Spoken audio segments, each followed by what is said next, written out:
Hello everyone, welcome back to our YouTube channel Inside Commerce Classes. My name is Renu and once again I am here with a new video. आज का जो हमारा topic है बहुत ज़्यादा interesting and important होने वाला है क्योंकि जो आज का हमारा टॉपिक है that is function of management. ये टॉपिक इंटरेस्टिंग तो बहुत ज़्यादा है और इम्पॉर्टेंट भी है। इम्पॉर्टेंट क्यों? क्योंकि ये जो टॉपिक है ये आपको फर्दर हेल्प करेगा, जो आने वाले चैप्टर्स है वहाँ पे उनको समझने के लिए ये वाला टॉपिक आपको बहुत ज़्यादा हेल्पफुल रहेगा। तो वीडियो को ध्यान से देखना and try to understand each and everything very carefully. तो बिना टाइम वेस्ट किए हम आज की वीडियो स्टार्ट करते हैं। आज का हमारा टॉपिक है फंक्शंस ऑफ मैनेजमेंट। मैनेजमेंट के फंक्शंस। हमने जब मैनेजमेंट का मीनिंग किया था तो उसमें हमने देखा था कि मैनेजमेंट क्या होता है। मैनेजमेंट का मतलब है जो एक मैनेजर करता है, और मैनेजर क्या करता है, वो कुछ काम करता है बिजनेस में उस ऑर्गेनाइजेशन को मैनेज करने के लिए। और उसके काम क्या क्या होते हैं? उसका एक काम होता है प्लानिंग करना।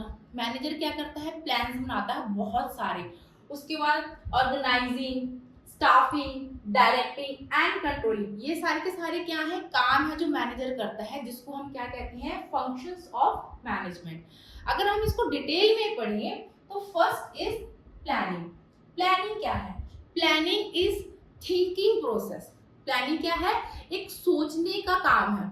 जब हम फॉर एग्जाम्पल अगर हम एक छोटी सी ट्रिप भी प्लान करते हैं, हमने कहीं पे घूमने जाना है, तो हम कितनी सारी प्लानिंग करते हैं कि कहाँ जाना है, कब जाना है और किसके साथ जाएंगे, वहाँ पे जाने के लिए हमें कितना पैसा चाहिए होएगा, हम वहाँ पर कहाँ पे स्टे करेंगे।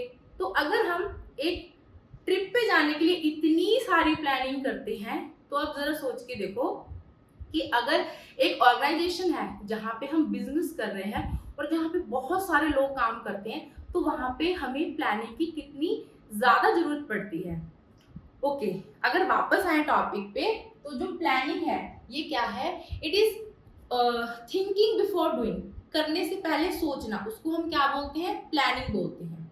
ठीक है, प्लानिंग में हम कुछ जो हमारे सवाल होते हैं दिमाग में, उनका क्या करते हैं, हम जवाब ढूंढते हैं। जैसे कि क्या करना है, कब करना है, कैसे करना है और किसकी मदद से करना है, हमें काम स्टार्ट करने के लिए क्या क्या चाहिए होगा। ये सारे जो सवाल है हमारे दिमाग में, इनका जब हम जवाब ढूंढते हैं तो उसको हम क्या बोलते हैं? Planning, thinking process. ठीक है, अब प्लानिंग में हम क्या करते हैं? सबसे पहले हम कुछ अपने गोल सेट करते हैं, जिसको हम बोलते हैं हमारे ऑब्जेक्टिव्स। ठीक है, हमने अपने सबसे पहले क्या करनी है? गोल सेट करने हैं। जब हमने गोल सेट कर लिए, फिर उसके बाद हम क्या करते हैं? डेवलप करते हैं अपने प्रिंसिस।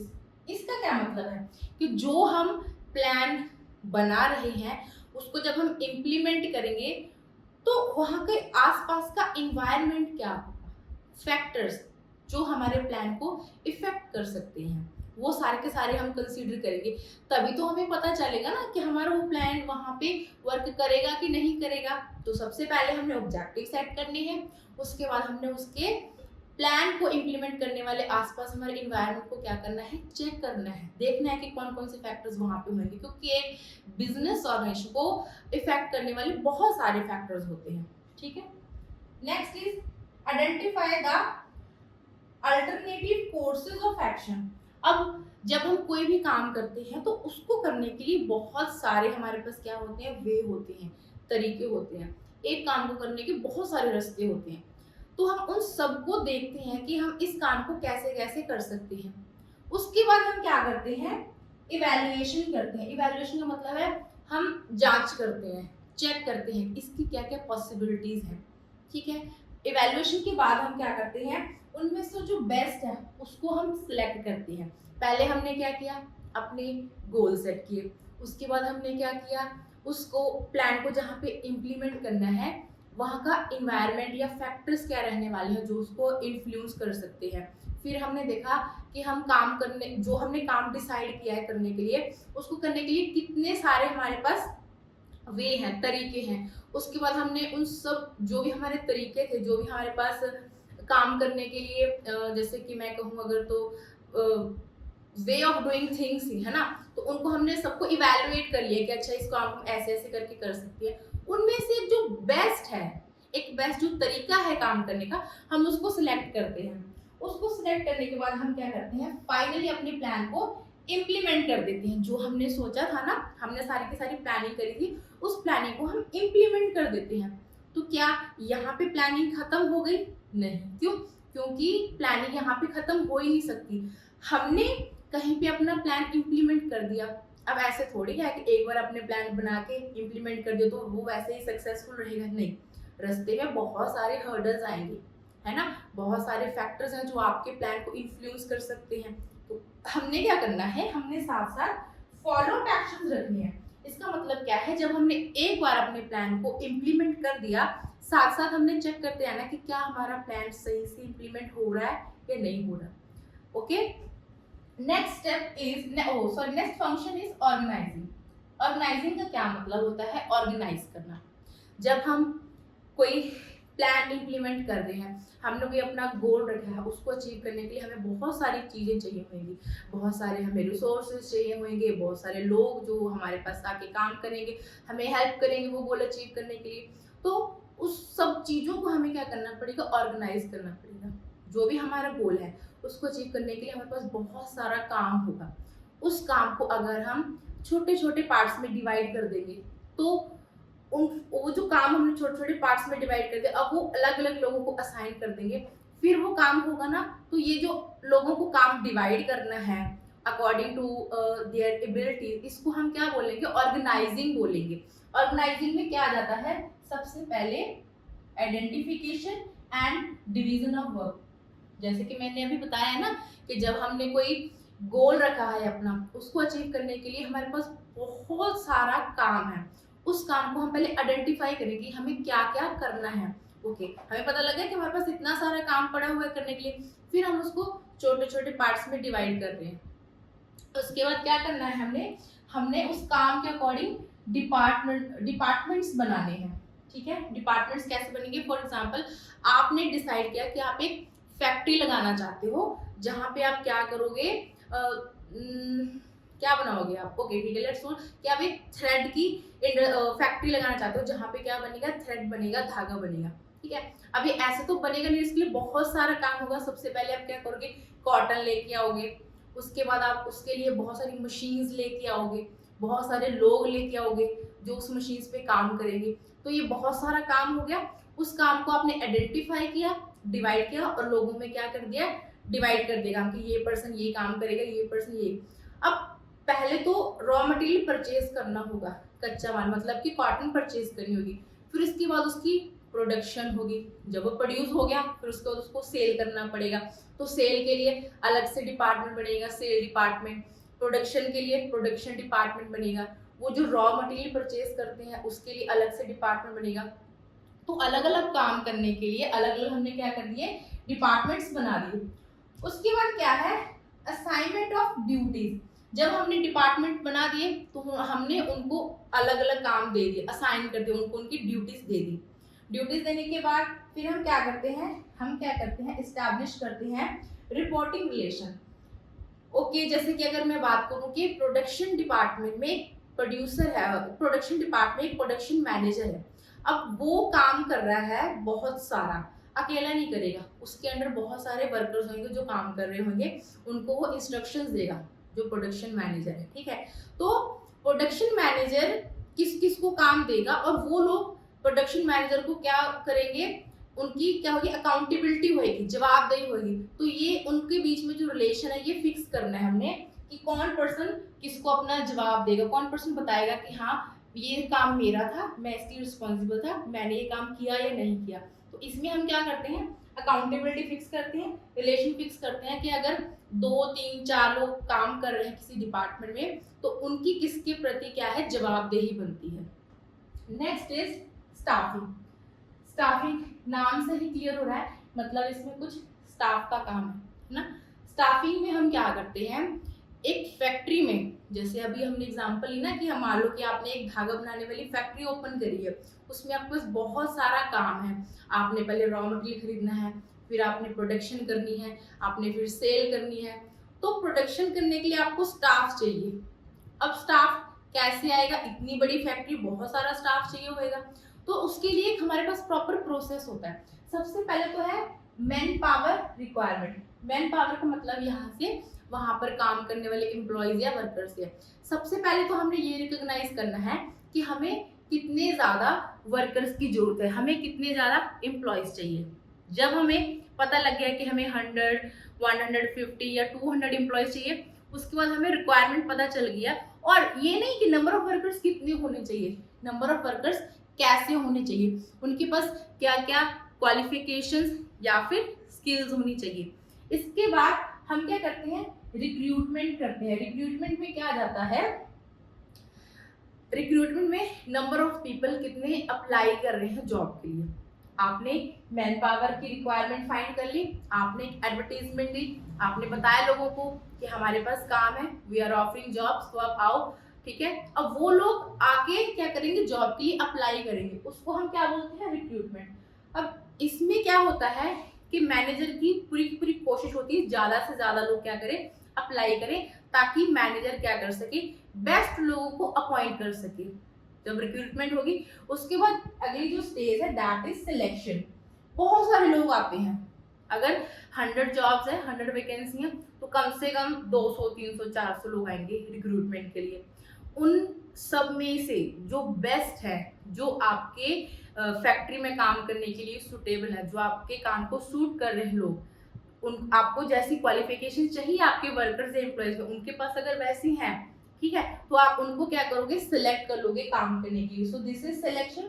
सिलेक्शन के बाद क्या आता है, प्लेसमेंट एंड ओरिएंटेशन। प्लेसमेंट का मतलब है जब आपने लोगों को सिलेक्ट कर लिया अपनी फर्म में या फैक्ट्री में काम करने के लिए, तो आप उनको जो वेकेंट पोजीशंस हैं, जो खाली जगह है, वो उनको दे देते हो, आप उनके बकायदा लेटर देते हो और आप उनको क्या कर देते हो, काम पे अपॉइंट कर देते हो। तो ये तो है प्लेसमेंट।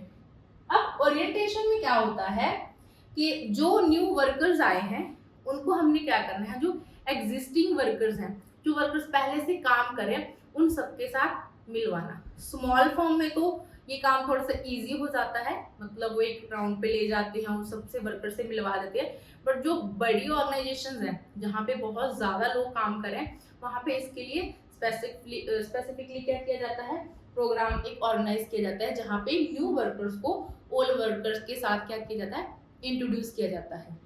अगला लास्ट में क्या है, ट्रेनिंग एंड डेवलपमेंट। अभी जो हमने स्टाफ सिलेक्ट किया है, प्लेसमेंट हो गई है, नो डाउट वो हमने अपनी तरफ से बेस्ट सिलेक्ट किया, पर ऐसा तो है नहीं कि वो आते ही काम में लग जाएंगे, ठीक है। उनके पास क्वालिफिकेशंस भी है और स्किल्स भी है, बट हमें उनको बताना पड़ेगा ना कि आपने ये काम करना है। और हर एक ऑर्गेनाइजेशन में या हर एक फैक्ट्री में काम करने का जो वे होगा वो अलग होगा, अलग तरह की मशीनरीज होगी। तो जब वो आएंगे उनको एक बेसिक ट्रेनिंग हमें क्या करनी पड़ेगी, प्रोवाइड करनी पड़ेगी। तो इसको हम क्या बोलते हैं, training and development of the staff, ठीक है। नेक्स्ट जो स्टेप है दैट इज डायरेक्टिंग। नाम से ही क्लियर हो रहा है कि इसमें क्या किया जाता है, मैनेजर द्वारा उसके एम्प्लॉयज को डायरेक्ट किया जाता है, उनको दिशा दिखाई जाती है कि आपने इस डायरेक्शन में काम करना है। इसमें हम क्या करते हैं, supervision, communication, motivation and leadership, ये चारों फंक्शन बहुत ज्यादा इंपॉर्टेंट है, ध्यान से सुनना। सुपरविजन का मतलब होता है निगरानी, देखना कि जो एम्प्लॉयज हैं, जो वर्कर्स हैं, क्या वो काम कर रहे हैं या नहीं कर रहे। अगर वो कर रहे हैं तो वो सही कर रहे हैं, गलत कर रहे हैं, क्या उनको किसी चीज की जरूरत तो नहीं है, उनके पास जो जो रिसोर्सेज चाहिए काम करने के लिए वो अवेलेबल है कि नहीं है। ये सारा कुछ किस में आ जाता है, सुपरविजन में आ जाता है। अगर मैं बात करूं कम्युनिकेशन की, तो कम्युनिकेशन में क्या है, जो जो टॉप लेवल से या जो जो ओनर की तरफ से प्लान, पॉलिसीज जो भी आता है वो कम्युनिकेट करना अपने एम्प्लॉयज को, वर्कर्स को, या फिर जो फीलिंग्स हैं, आइडियाज हैं, ये सारा कुछ क्या करना, उनको बताना। इसको हम क्या बोलते हैं, कम्युनिकेशन बोलते हैं। आगे आ गया मोटिवेशन।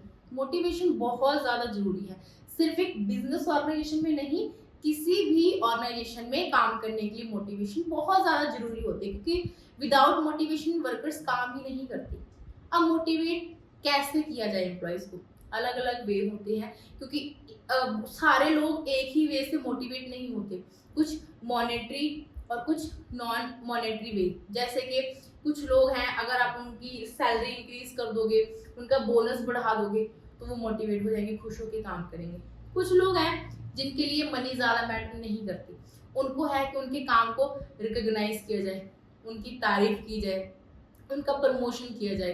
तो बहुत सारे वे होते हैं। अच्छा, उनको रिस्पॉन्सिबिलिटीज ज़्यादा दी जाए। तो ये सारी चीज़ें क्या होती हैं, एम्प्लॉयज़ को मोटिवेट करती है काम करने के लिए।